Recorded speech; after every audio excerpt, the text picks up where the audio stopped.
Sa video na ito ay pag-uusapan po natin ang muling pagbangon ni Pi Network matapos po ang ilang linggong tuloy-tuloy na pagbaba ng kanyang presyo. Ayon po sa mga technical indicators tulad po ng MACD at balance of power, mukhang may sinyalis na ng bullish momentum. Pero ang tanong, totoo nga bang nagbabalik na itong si Picoin o baka pansamantala lamang ito? Kaya yan po ang ating aalamin sa video na ito. Pero bago po tayo magpatuloy ay pakibasa na lamang po muna ang ating disclaimer dito sa ibaba ng ating screen. At ayan, simulan po natin sa kung ano po ang nangyayari ngayon dito kay Pi Network. Sa loob po ng 24 oras ay tumaas po ng 4% ang presyo ni Pi Network. Isa ito sa pinaka-positibong galaw ni Pi mula pa noong araw ng buwan na ito. Yan, buwan po ng July. At ano po ang dahilan? Ang mga dahilan ay may nangyayaring tinatawag na bullish crossover sa kanyang MACD indicator. Yan, check po natin yung kanyang MACD. Yan po yung kanyang MACD indicator. Isa po itong tool na ginagamit ng maraming traders para malaman kung may pagbabago nga ba sa trend. Mula noong July 1, si Pi po ay parang nawalan ng gana. Sunod-sunod ang pagbaba ng kanyang presyo at marami na ang nawalan ng pag-asa. Pero ngayon, parang may liwanag na sa dulo ng tunnel. Ayon sa mga datos, lumakas po ulit ang buying pressure. Ibig pong sabihin ay mas maraming gustong bumili kaysa sa magbenta. Ano nga bang ibig sabihin ng MACD crossover para dito kay Pi Network? Ang MACD or Moving Average Convergence Divergence ay isa po itong technical tool na ginagamit para makita kung kailan posibleng magbago ang direksyon ng isang coin. Sa kaso po ni Pi, for the first time ngayong buwan, ang MACD line ay tumawid or nag-cross pataas sa signal line.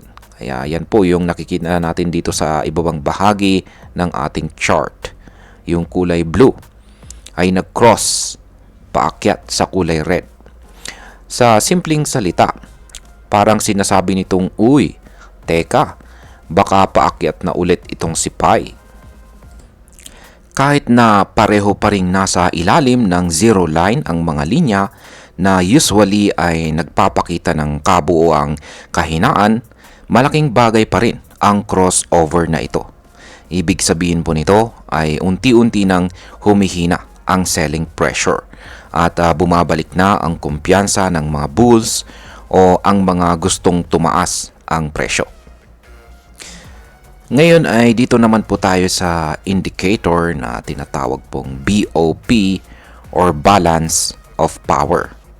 Ayan. Paano naman po sinusuportahan ng BOP ang bagong trend ni Pi Network? Ayan, ang isang mahalagang indicator natin na nakikita natin ngayon dito ay ang dito po sa chart na ito ay ang BOP or Balance of Power. Ayon po sa datos ay nasa 0.61 ang kanyang value. Yan, or ang reading ng BOP ni Picoin. Ibig pong sabihin nito ay mas malakas na ngayon ang buying power kaysa sa selling pressure. At para po sa mga hindi pa pamilyar, kapag positive po ang BOP, ibig sabihin ay hawak ng mga buyers ang control ng short-term market. At kung tataas pa ito, pwede pong tuloy-tuloy na ang rally. Kung pagsasamahin natin po ang MACD crossover at ang mataas na BOP reading, malinaw po ang mensahe. May potensyal na tumaas ulit si Pi kung tuloy-tuloy ang demand. Ngayon ay ano naman po ang mga susunod na target? Ayan, target price ni Pi Network. Ayan. Sa ngayon si Pi ay nakikipaglaban pa rin sa kanyang resistance level na nakapwesto po dito sa presyong 0.477. Kung mababasag po niya ito, ang susunod po na kanyang target ay nasa presyong 0.508. Kapag nangyari ito, pwede pong magbago ang dating resistance at maging bagong support. Kapag nangyari po ang ganitong klaseng transition, mas tumitibay ang kumpiyansa ng market. Parang sinasabi po ng chart na okay, hindi na ako babalik sa dating baba. Gusto ko nang umakyat. Pero kung hindi pa rin po sapat ang demand, posibleng ma-reject ulit si PAI at bumalik po sa support level na 0.445. Kaya mahalaga pa ring bantayan natin kung tataas pa ang demand sa susunod na mga araw. Ngayon ay bakit po kailangan ng mas maraming demand para magtuloy-tuloy ang rally? Kahit maganda po ang technical signals, hindi pa ito garantiya. Yan, hindi pa ito garantiya ng tuloy-tuloy na pag-akyat. Ang kailangan po ni PAI ay consistent na demand mula sa mga buyers. Kung marami pong bibili, mas madali niyang mababasag ang resistance levels. Pero kung kapos pa rin ang interest ng mga tao, baka bumalik lamang siya sa consolidation phase o yung tipong sideways lang ang galaw ng presyo. Kaya sa madaling salita, ang market po ay nasa critical zone. Kung magpapakita ng lakas ang demand, maaring ito na ang simula ng bagong bullish trend ni PAI Network. At ayan, pag-usapan naman po natin ang posibleng epekto nito para sa atin bilang mga Pinoy crypto traders at investors.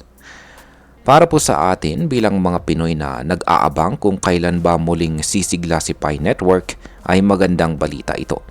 Kung matutuloy ang bullish trend, posible tayong makakita ng mga short-term trading opportunities. Pwede ring gamitin ito ng mga gustong pumasok sa PAI ecosystem habang nasa recovery mode pa ang presyo. Pero tandaan po natin, hindi po sapat ang indicators lamang. Dapat ay may maayos din na fundamental development itong si PAI, gaya ng launching ng open mainnet at mass adoption para magtagal ang pag-angat na ito. Sa mga may hawak na ng PAI, ito po ang panahon para obserbahan ng mabuti ang takbo ng presyo. Huwag po tayong agad mag-panic sell or mag-all-in buy. Gamitin po natin ang technical at saka fundamental analysis ng sabay para sa mas matalinong desisyon. At bilang panghuli, ang masasabi ko naman tungkol dito sa bullish crossover ni PAI Network, ayan, ay sa totoo lang ay nakaka-excite ang nangyayaring galaw ngayon ni PAI. Ang MACD at BOP ay parehong nagsasabi na may potential si PAI na bumalik sa spotlight. Pero hindi pa ito sapat na basihan para sabihing bull run na talaga. Kailangan nating makita kung consistent ang demand. Kailangan nating makita kung tuloy-tuloy ang progress ni PAI Network mismo. Hindi lamang po sa charts, kundi pati sa development ng kanilang ecosystem. Para sa akin ay magandang sinyalis ito. Pero maging mapanuri pa rin po tayo. Mag-set po tayo ng goals, gumamit po tayo ng stop loss kung tayo po ay trader at yan kung kinakailangan. At wag po tayong pumasok sa hype ng walang sapat na basihan. At ayan, hanggang dito na lamang po tayo sa video na ito mga ka-crypto. Marami pong salamat sa panonood. Ingat po tayo lagi at God bless po sa ating lahat.